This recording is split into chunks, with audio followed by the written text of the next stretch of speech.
Hola, ¿qué tal? ¿Cómo estás? En este tercer episodio del podcast del CSEDEM, el primero de las Fuerzas Armadas, vamos a hablarte de un tema crucial y de total actualidad, creemos, como es la inteligencia artificial y su impacto en el ámbito militar y social. Y nos acompañan para mantener una interesantísima conversación, ya lo verás, David Corral y Leticia Monasterio. Sed bienvenidos los dos. ¿Cómo estáis? Muchas gracias. Buenos días. Leticia es ingeniera en telecomunicaciones por la Universidad de Alcalá. Hiciste el grado, el máster y el doctorado en Ingeniería de Telecomunicaciones, con una tesis además muy enfocada hacia la inteligencia artificial. Al finalizar la tesis empezaste a trabajar en la empresa Thales España, donde te encargas sobre todo de introducir la IA en el mundo de la defensa con la innovación que generan estos proyectos.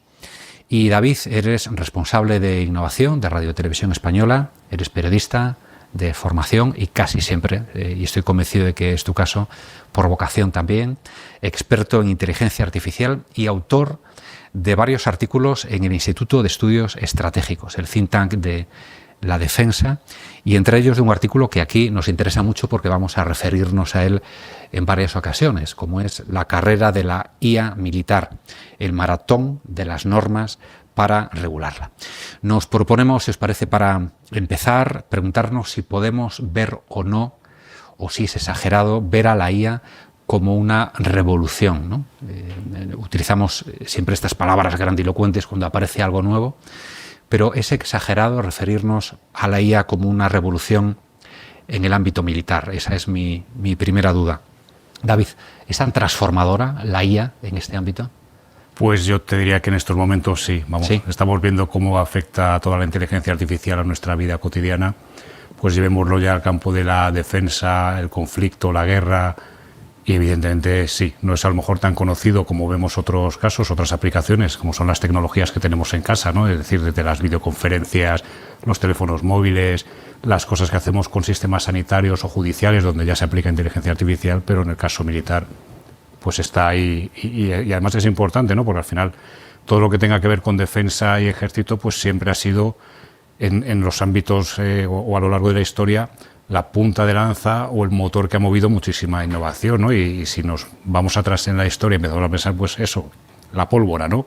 Cómo transformó la pólvora no solo los campos de batalla, sino las vidas, ¿no? Las ciudades dejaron de tener murallas porque ya no tenían sentido, empezaron a transformarse, a ser de otra manera, ¿no? Llegó pues casos como la Primera Guerra Mundial con la aviación, la Segunda Guerra Mundial con las armas ya atómicas nucleares, ¿no? Y siempre pues todas esas tecnologías han ido evolucionando las guerras y con ellas pues toda la sociedad, ¿no? La sanidad se ha visto también muy influenciada con todos los conflictos, ¿no? Y tiene avances que son positivos para lo que es el conjunto de la humanidad, avances evidentemente positivos para quien tiene esa tecnología en sus manos que prevalece sobre el enemigo, ¿no?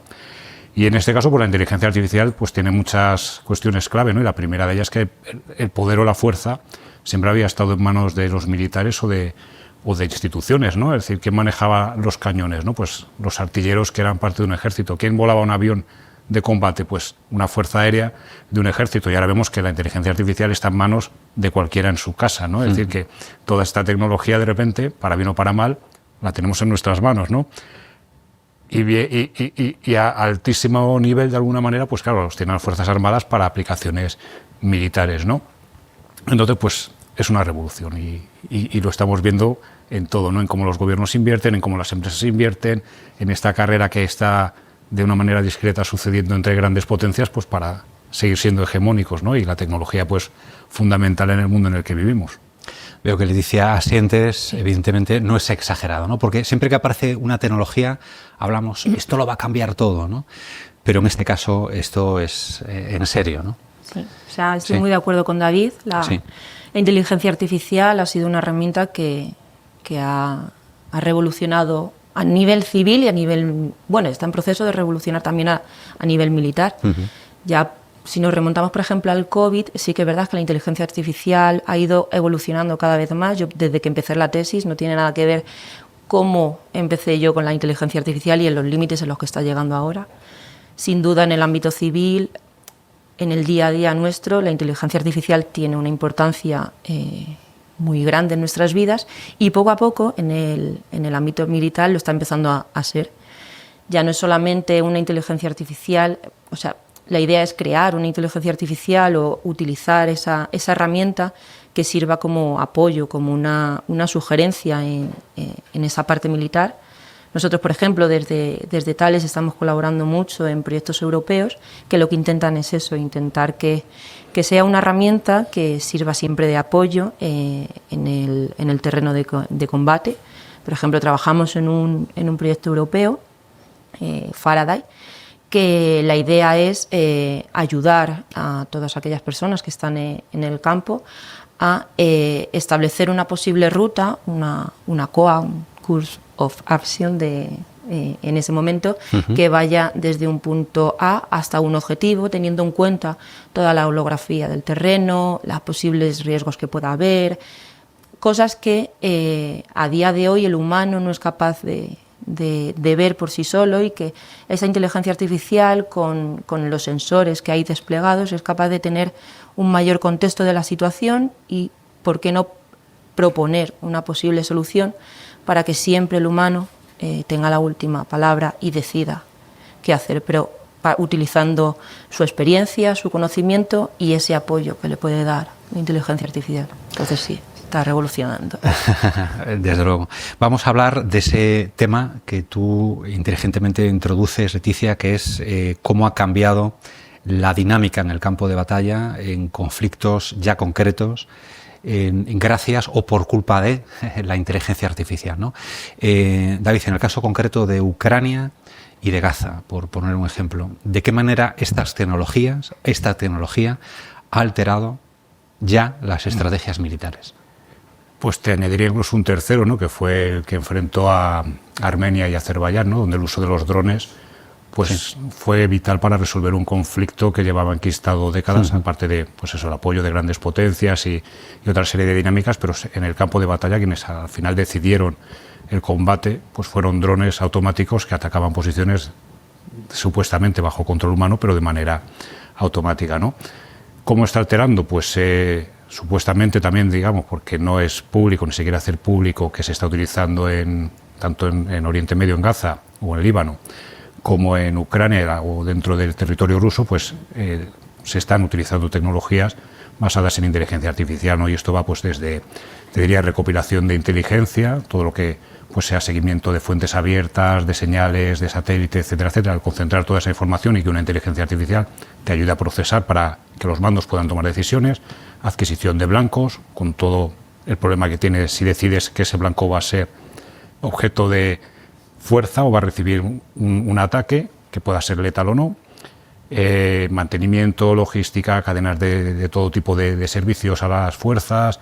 Es decir, está presente en muchos ámbitos, son telecomunicaciones, ¿no? Y luego, pues directamente, sobre todo, ya en herramientas que combaten, ¿no? Que pueden ser, sobre todo, drones, como pueden ser estos, vamos a llamar robots que son como perros, o las mulas, que al final pues también están pues prestando a servicio, como puede ser asistir a un herido, como puede ser llevar carga, munición u otro tipo de activos al frente, ¿no?, a primera línea. Y se está viendo, pues, incluso cuando se hacen ataques, pues para comprobar la eficacia de un ataque en una zona o dónde atacar con mayor precisión para pues evitar bajas civiles en lo posible o secundarias. Y sí que estamos viendo sobre un empleo masivo de drones, porque ya no solo es que tengas esta tecnología, es que también vamos a guerras de alguna manera donde queremos quitar al ser humano del campo de batalla, porque al final es un bien muy preciado y lo vamos viendo, sobre todo cuanto más democráticos o avanzados son los países, una pérdida humana es altísima. Países con menos garantías democráticas o donde la vida no vale lo mismo, pues da igual. Es decir, al final, desgraciadamente, esas personas mueren y parece que no importan, ¿no? Y entonces sí que vemos eso, como automatizamos, enviando sobre todo, pues imagínate, drones que atacan a un carro de combate, drones que lanzan un proyectil dentro del territorio sin tener que tener a humanos, ¿no? Y el humano está detrás, en una consola, pues manejando ese aparato cargado de inteligencia artificial, cargado de diferentes sistemas y armas que sirven pues para atacar o para defender, ¿no? Entonces, al final, pues seguramente sea un enorme campo de laboratorio, un laboratorio de este campo de batalla, de lo que veremos seguramente en un futuro, de lo que serán los nuevos campos de batalla con las nuevas armas, las nuevas tecnologías, materiales, etcétera, etcétera. Desde luego, de ese laboratorio y de su proyección dentro de unos años hablaremos, pero más adelante en esta conversación. Con las siguientes preguntas queremos plantearos el contexto internacional, ¿no? Y hablar de introducir elementos como la rivalidad tecnológica y estrategias globales. Analizabas, David, recientemente la estrategia de la adopción de la IA para decisiones rápidas por parte de Estados Unidos. ¿Qué conclusiones has tenido en este estudio? Pues que estamos todos inmersos en una carrera por intentar, pues eso, de mantener te diría el virgencita, déjame que me quede como sí. Como se dice la frase, porque este mundo está evolucionando de una manera tan rápida en una carrera en la que la gente se queda detrás, es decir, las evoluciones normalmente económicas, militares, etcétera, etcétera, tendían a ser curvas planas que crecían un poco y vas cambiando de posición. Ahora vemos que en el ámbito mundial cambias constantemente, ¿no? Pero es decir, del día de lunes a viernes, ¿no? Sí, sí. Comentaba Leticia, cuando yo empecé mi tesis, empecé con unas hipótesis, me imagino, pero claro, una tesis, ¿cuánto te llevó a hacer la tesis? 4 años. 4 años. Pero al principio ChatGPT no era lo que era ahora. Pues fíjate, la de veces, ¿no? Me imagino que has tenido que cambiar tus hipótesis, vamos, es una tarea titánica, ¿no? La situación es muy, muy cambiante. ¿Y cómo es ahora mismo el papel, por ejemplo, de una primera gran potencia como es Estados Unidos y otra potencia como es China, por ejemplo? Sí, pues hay una disputa completamente abierta, sigilosa, porque tampoco es un conflicto abierto como tal, pero sí lo estamos viendo con la imposición continua de aranceles a las importaciones y exportaciones entre los dos, esas flotas desplegadas, Taiwán, es decir, hay muchos ámbitos donde digamos que hay fricción, ¿no? Y en esto hay una carrera abierta entre las dos por ser hegemónicas no solo en inteligencia artificial, también en lo que es el mundo cuántico, el espacio, todo lo que tiene que ver con neurociencias, nuevos materiales, las famosas tierras raras con las que se fabrican esos microprocesadores que Estados Unidos quiere tener en sus manos y no dejar que China los tenga, ¿no? Es decir, compiten en muchos ámbitos porque al final la suma de esos ámbitos es el que te va a dar soporte para ser todavía el número uno o el hegemónico o el que pueda al menos mantener una rivalidad pareja, ¿no? Y Estados Unidos sí que ha descubierto o ha planteado en sus nuevas estrategias y va en todos los dominios, en ciberseguridad, en espacio, en todos los entornos en los que considera que tiene que competir porque tiene rivales, que no se quiere quedar atrás, que tiene que hacer un enorme esfuerzo. Y no es solo invertir económicamente, es decir, eso supone que sus Fuerzas Armadas tienen que estar preparadas y que su industria privada, que es un actor fundamental para ellos, tiene que apoyar porque es la que le puede dar la agilidad para llegar más rápido y más lejos, ¿no? Entonces sí que se plantean que tienen que correr, que se van a ayudar mucho de esta empresa privada, también de esfuerzos públicos vía inversión, y porque también entienden que, claro, que si invierten mucho, eso revierte en su economía, con lo cual es un círculo en el que o plantean que es su solución, ¿no? Y no tanta burocracia y no tanto papeleo que les ralentice, ¿no? Ya. Y manteniendo que también es importante una visión de somos un país democrático, garantes de derechos, garantes de deberes, y que eso tiene que entrar también en esa ecuación o en ese algoritmo de uso de inteligencia artificial y tecnologías.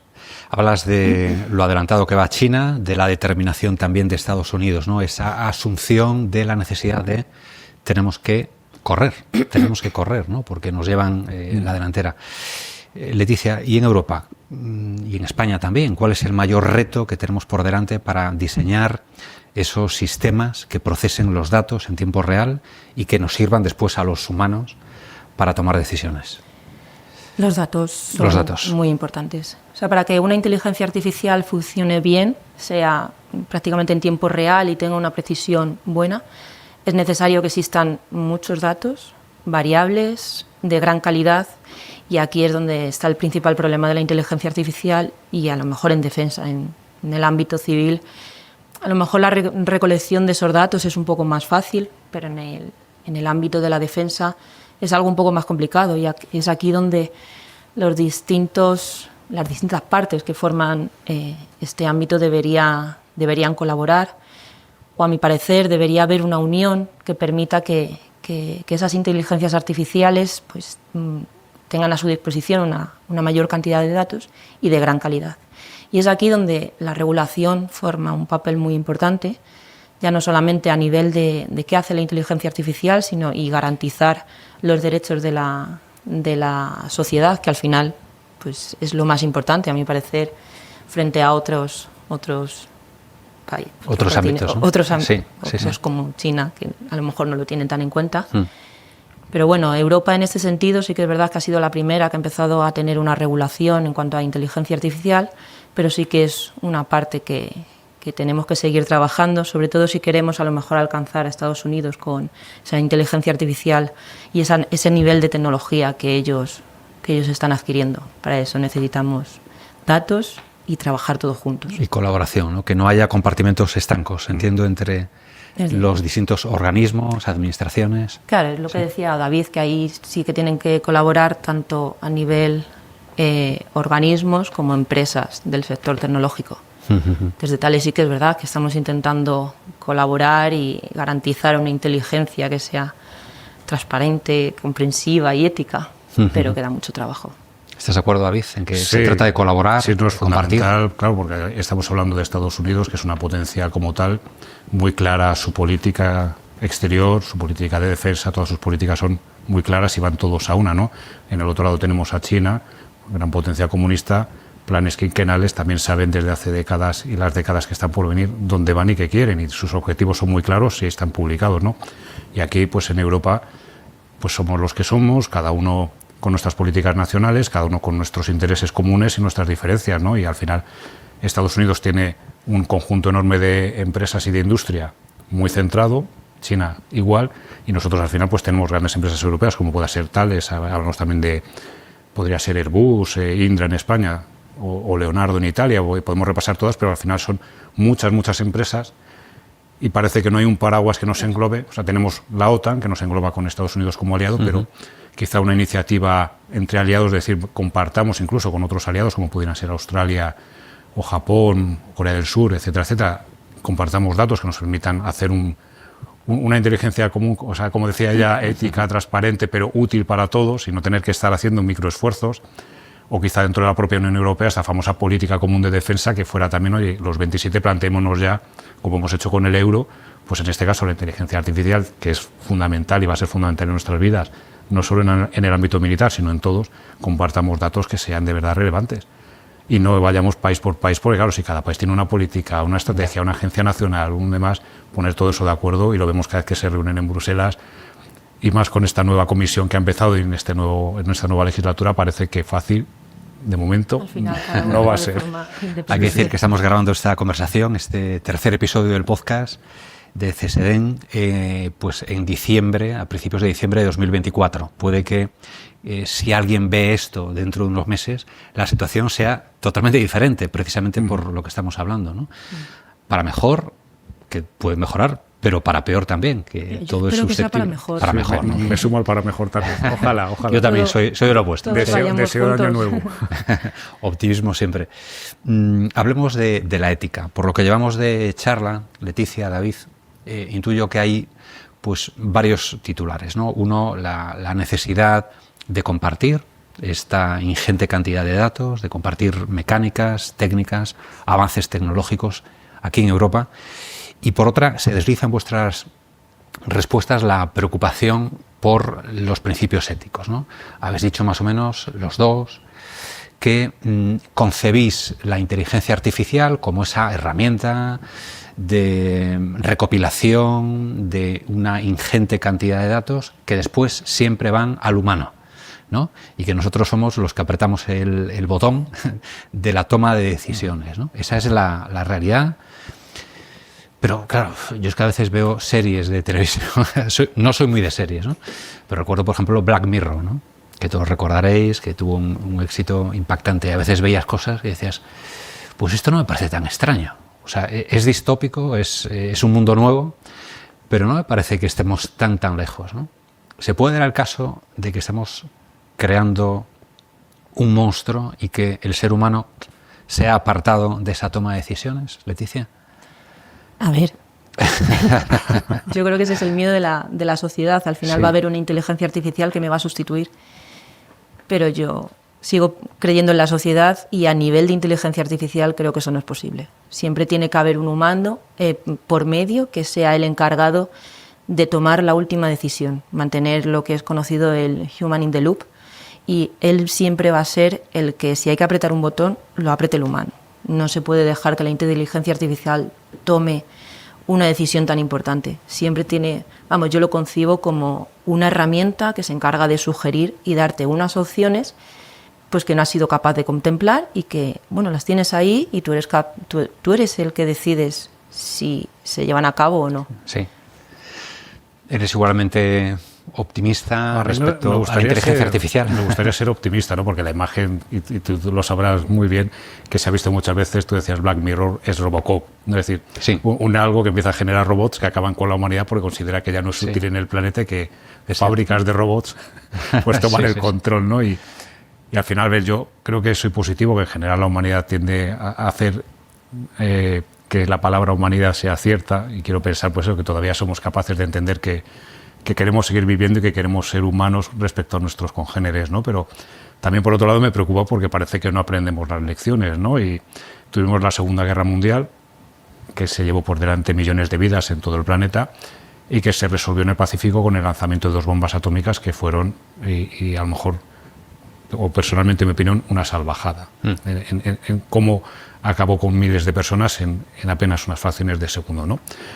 Eso que nos llevó a que esas potencias que entendieron que había una energía atómica o nuclear que les daba esa fuerza, pues a día de hoy almacenan miles de cabezas nucleares, ojalá en buen estado y ojalá controladas, pero que muchas de ellas están yendo de esos tratados internacionales que velan por su control, ¿no? Que muchas más naciones quieren tener ese poder, ¿no? Y la inteligencia artificial no deja de ser otro poder. Es decir, yo tengo este poder que además genera brechas, porque ¿quién tiene al final la tecnología? Los países ricos, no los pobres. ¿Quién va a poder controlar todas esas tecnologías? ¿Quién tiene el poder?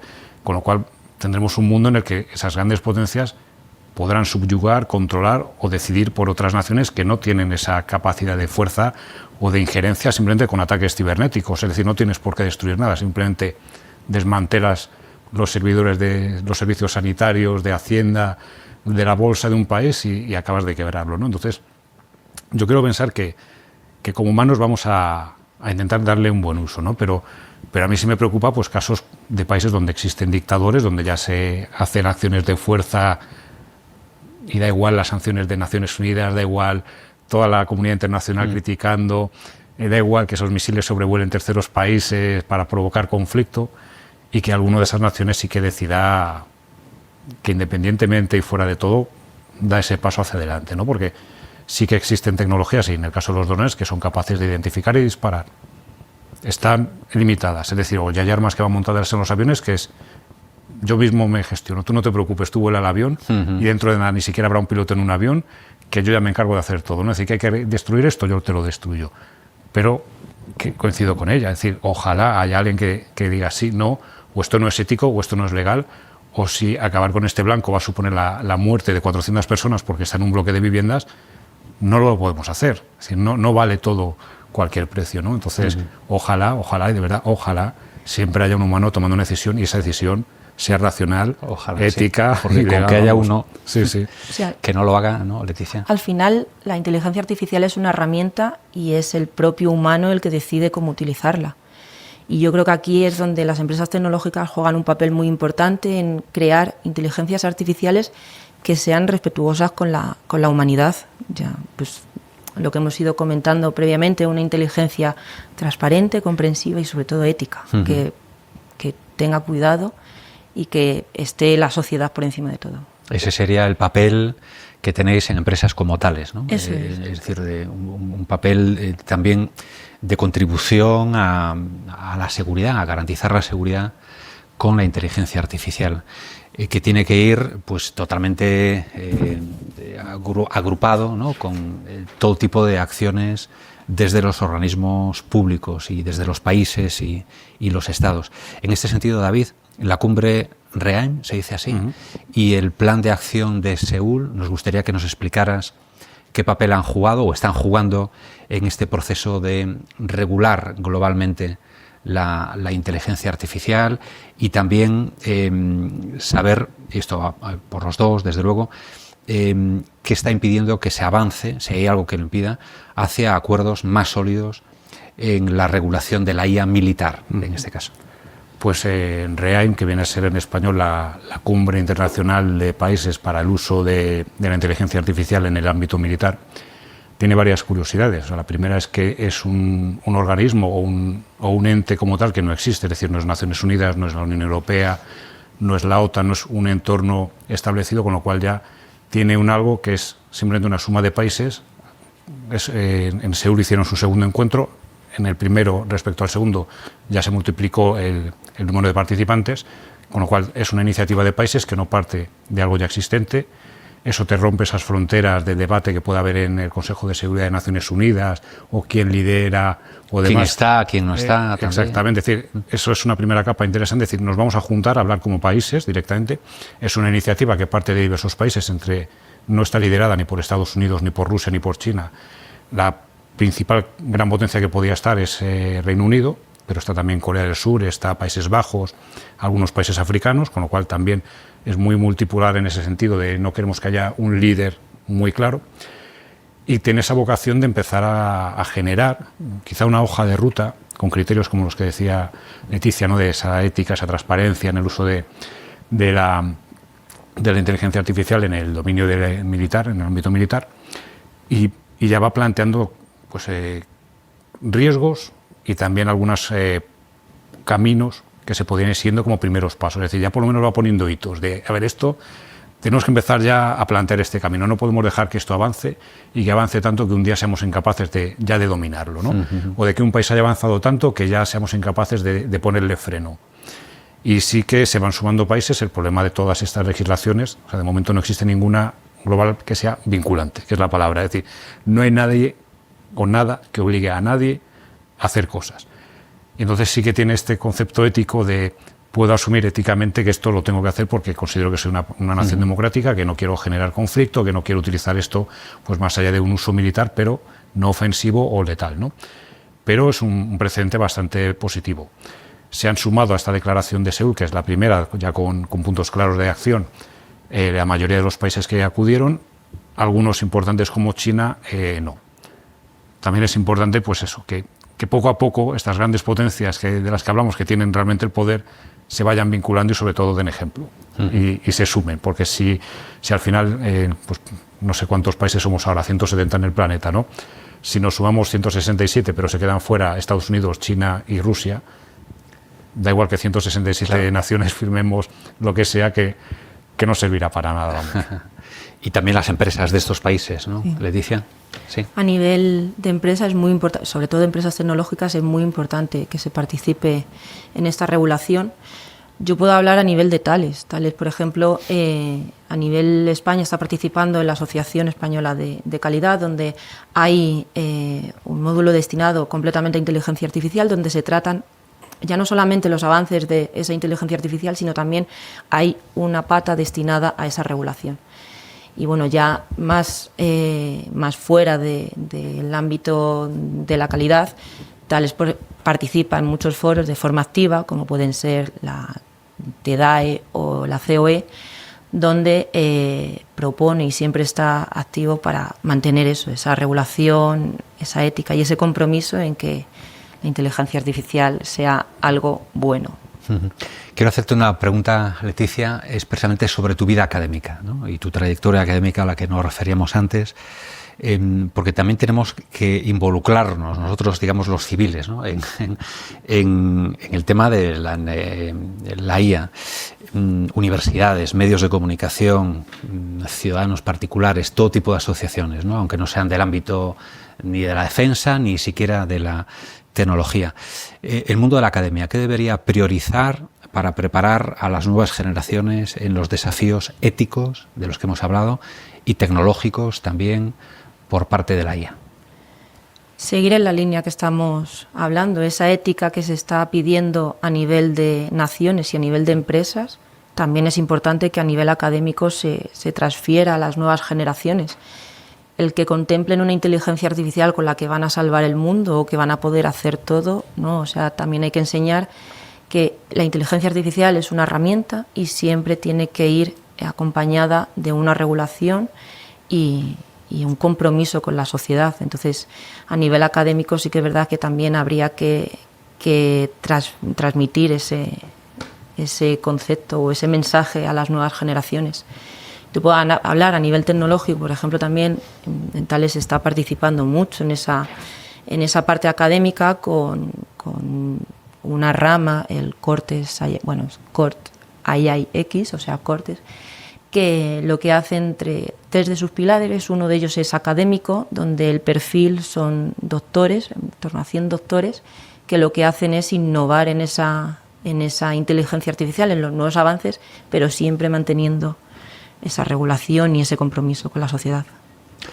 Es un rol fundamental el que tenemos los ciudadanos de a pie, ¿no? David, ¿estás de acuerdo? Sí, yo coincido con ella en esta parte, y creo que nosotros, si hablamos como medios de comunicación, tengo además, y lo has dicho antes, una clave, que es una herramienta. Es decir, vivimos rodeados de herramientas. Es decir, ya no solo es que llevemos siglos automatizando cosas, sino que utilizamos herramientas en nuestro día a día, ¿no? Entonces, sí que está claro que tenemos que considerar que es una herramienta.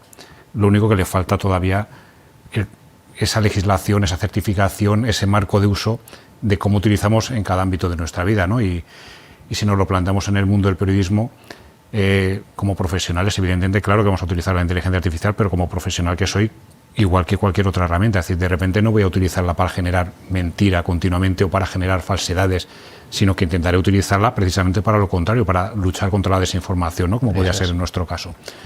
Y sí que, por ejemplo, yo sí que creo, y como periodistas, que es un ámbito el ético, que lo tenemos muy presente siempre, que quizás sí que faltaría, y en general, ¿no? Incluso en los currículums escolares de formación, ¿no? Desde pequeños, volver a recuperar clases de ética, es decir, pero ética en general social, o sea, ética que nos lleva a volver a ser un poco más humanos, ¿no? Más humanistas con el uso de las tecnologías, de esto necesita cosas, ¿no? Es decir, somos humanos y hacemos cosas con ética, no solo en este caso la inteligencia artificial, sino mucho más, y a lo mejor sí que desde pequeños se podría ir integrando esto en la formación de las distintas, de primaria, secundaria o lo que fuera, ya no solo ahora en el ámbito universitario, que parece que cuando van a salir o cuando ya somos profesionales tenemos que aprenderlo de golpe, como que se nos ha olvidado, ¿no? Y está ahí, yo creo que sí, como medios, pues evidentemente yo creo también fundamental en nuestro caso difusión. Justo. Pero difusión no del miedo, que no generemos miedo, es decir, que esto está aquí, es una revolución, es una transformación, está aquí, es imparable, la vamos a tener que asumir, queramos o no queramos, pero tenemos que comunicar correctamente lo bueno y lo malo. No solo lo malo y además exagerado, sino tiene cosas buenas, ¿no? Y lo hemos visto, hablamos antes de la pandemia, pues los avances científicos en la pandemia, es decir, cómo logramos obtener vacunas en tiempo récord, cómo se está evolucionando en muchos ámbitos científicos y tecnológicos gracias a ese gran procesamiento de datos que nos permite al ámbito técnico, al científico, tomar decisiones de una manera más rápida que no tener que estar analizando personalmente todos esos datos, ¿no? Entonces yo creo que es muy importante nuestro papel en esa labor de difusión. Yo ahí querría añadir eso. A nivel de empresa tecnológica estás como intentando crear algo que es bueno para la sociedad, pero claro, si el mensaje que le llega a la sociedad es que la inteligencia artificial es mala o puede capturar tus datos y no se sabe lo que va a hacer, pues al final la sociedad tiene un miedo y entonces tenemos el miedo a nos van a gobernar algo que no conozco. Entonces a lo mejor sí que es verdad que la parte de los medios de comunicación hay también que adaptar el mensaje a que la sociedad pierda ese miedo.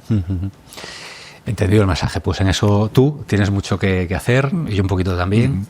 Como empresa privada, desde luego que Thales puede aportar muchísimo también. Hay que seguir trabajando a esta estrategia. Hablemos hemos hablado del pasado, del presente, de la actualidad. Vamos a ponernos en el futuro sin la intención de dar miedo a quien nos esté escuchando o viendo en este momento, del futuro estratégico de la IA militar, en este caso. Os voy a poner un ejercicio. Estamos en el año 2054, ahora mismo, ¿sí? Estamos aquí haciendo el episodio 350 del podcast de CSDEN. ¿Cómo imagináis el campo de batalla del futuro en este año? En 2054, con una integración total ya de la IA. ¿Qué innovaciones podrían dominar y cuáles serían las mayores amenazas estratégicas de este año? Oye, que nos conservamos muy bien, ¿eh? Para el pasado. Sí, que seguiremos estamos iguales. lozanos, absolutamente. Leticia. Yo creo que es muy difícil imaginar de aquí a 20, 30 años qué va a pasar con una tecnología que, visto lo visto, evoluciona muy rápido. Ya, ahora mismo ChatGPT está dando unos pasos abismales y es imposible ¿qué va a pasar dentro de 30 años? Supuestamente ahora mismo, en el 2024, deberíamos estar moviéndonos con... Sí, porque si uno lee los libros de los 80, incluso libros científicos, no el típico cómic. Los coches deberían volar. Pues íbamos todos volando en coche y demás. Pero no es así. No. Entonces yo no te sé decir cómo me imagino el mundo dentro de 20, 30 años, porque yo creo que es impredecible, pero sí me imagino una situación en la que nuevamente la inteligencia artificial siempre sea una herramienta de apoyo, le hayamos perdido el miedo y la utilicemos como estamos utilizando otras herramientas que en su momento también aparecieron, tuvimos miedo de ellas, pero que ahora mismo convivimos con ellas como si nada. Porque la imaginación es muy libre, podemos hacer el ejercicio, ¿no? En la IA militar en concreto, ¿cómo lo veríais? Ya sé que es imposible, eso no lo tenemos muy claro, ¿no? Pero, bueno, tal como van las cosas, ¿hacia dónde vamos, ¿no? En el terreno militar. Pues, a ver, yo te diría que si nos vamos al futuro, te voy a dar un salto hacia atrás, porque te diré que, por ejemplo, China desde 2019 ya incluye la inteligencia artificial en sus estrategias militares. Incluso ya ha generado de alguna manera un general en mando virtual basado en inteligencia artificial para la toma de decisiones, ¿no? Y yo creo que la clave, la primera, es eso, toma de decisiones. Grandes capacidades de análisis de datos, como decía Leticia, de el campo de batalla, de los bienes que tenga el enemigo o el contrario, es decir, analice un montón de factores para ayudar a quien tome la decisión, ojalá un humano, ojalá, para ayudarle en esa toma de decisión. Y evidentemente yo creo que pues muy presente pues en la evolución de materiales, seguramente todo lo que tenga que ser ciberataque, ciberdefensa, que va a ser un conflicto continuo en la propaganda, en la lucha contra la desinformación. Seguramente lo veremos mucho en recolección de inteligencia, en análisis de inteligencia, en todo tipo de dispositivos autónomos que sean capaces de estar en campos de batalla, incluso te diría, auxiliando a tropas. Pues imagínate un dron que esté volando, reconozca que hay un herido porque las constantes vitales ve que están bajas o ha tenido pérdida de sangre, que sea capaz de bajarlo y llevarlo a un centro hospitalario pues en primera línea o más atrás, ¿no? Entonces, eso puede estar ahí, o sea, todo tipo de máquinas que ayuden. Y no me gustaría ver a un Robocop, es decir, yo creo que esa es decir, un robot autónomo que sea capaz de ir armado hasta los dientes y acabar con lo que le pongan por delante, sea humano o no humano, porque su mente lo que tiene es destruir, ¿no? Entonces, eso es lo que no me gustaría ver. Y ojalá que no, vamos, y que si me planteas que si estamos en 2400 seguimos igual de ya hecho, no había ido tan... pero 2054. Que me gustaría pensar que todavía seguimos teniendo la capacidad para el botón, porque luego hay otra cuestión también en todo esto, que es, y Leticia lo conocerá muy bien, es cuánto se come esto en energía y cuánto se come esto en recursos en mantener y tenerlo vivo. Entonces, todo este procesado de datos y de modelos de lenguaje, etcétera, etcétera, al principio era un servidor. Ahora cada vez vemos más centros de datos repartidos por todo el mundo chupando enormes cantidades de energía. En 2040, ¿cómo estaremos energéticamente? Que es otra pregunta. Es decir, descubriremos que muchas potencias dejan de serlo porque no tienen capacidad. Están, por ejemplo, ahora recuperando o plantean recuperar reactores nucleares, ¿no? para alimentar a las empresas estadounidenses. Esto hay que alimentarlo. Si alguien lo desenchufa, a lo mejor volvemos a hablar de inteligencia humana y estamos en una cueva, porque ya no hay toda esa inteligencia ni nada que la mueva, ¿no? Entonces también es importante toda la cuestión de esa energía que alimenta a esta inteligencia. Muy en la línea de la energía, por ejemplo, también ahora mismo en el ámbito militar se está trabajando en una inteligencia artificial que mantenga un mundo verde. Por ejemplo, nosotros tenemos otro de los proyectos europeos, NOMAD, que lo que hace es hacer una gestión de esa energía que a lo mejor puede haber en un campamento, en un campo de batalla, y adelantarse a un posible situación de anomalía en esa gestión de la energía y sugerir una solución. O sea, ya no solamente una inteligencia artificial dentro de 30 años en el campo de batalla que sí, que te haga un tracking de un posible convoy, te detecte un enemigo o que lleve un dron y pueda llegar a disparar, sino también una inteligencia artificial que va un poco más allá y que se encarga de hacer un buen uso de esa energía. que sugiera ya, que sea proactiva, digamos, ¿no? Y que le dé toda la información nítida, clara al señor o a la señora que tome la decisión. Una inteligencia artificial que al final va a tener información de muchos sensores y que va a tener a disposición información que el humano no es capaz de tener. Exacto, que evite abusos y que mantenga el control humano.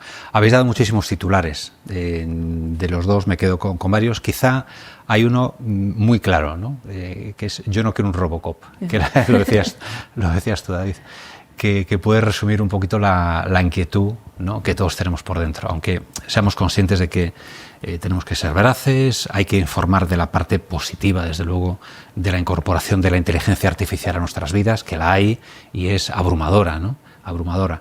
Pero con esa precaución siempre, de mantener el control humano, evitar abusos y evitar que la gente, bueno, pues sufra a consecuencia el impacto de un mal uso de la inteligencia artificial. Hemos explorado ese impacto, las estrategias, los desafíos de la IA también en el ámbito militar y en el ámbito civil. Gracias, David, por tu análisis. Gracias, Leticia, por tu perspectiva técnica e innovadora. Este diálogo nos recuerda que el futuro de la IA, si no estáis de acuerdo en algo, decídmelo, pero yo estoy apuntando las conclusiones de esta conversación. Que el futuro de la IA, decía, que no está escrito, ¿no? No os habéis atrevido con todo el criterio a posicionarnos claramente sobre dónde estaremos en el 2054 o 2400, decías incluso. Depende también de nuestra capacidad para combinar la ética con la regulación y con la necesidad de innovar. Y ahora la pregunta que podemos plantearnos es cómo usaremos esta herramienta para construir un mundo en el que todos estemos más seguros, más confortables y más felices, ¿no? ¿Os parece bien este resumen? Sí. Lo habían escrito ya mis compañeros, mis compañeras, antes de la conversación, por lo tanto sabíamos por dónde podíais ir, pero yo creo que es muy ajustado. Muchísimas gracias por estar con nosotros. Muchísimas gracias por la invitación y una charla muy buena, muy positiva. Genial. Hemos aprendido muchísimo y gracias a ti también por habernos visto. Hasta la próxima edición.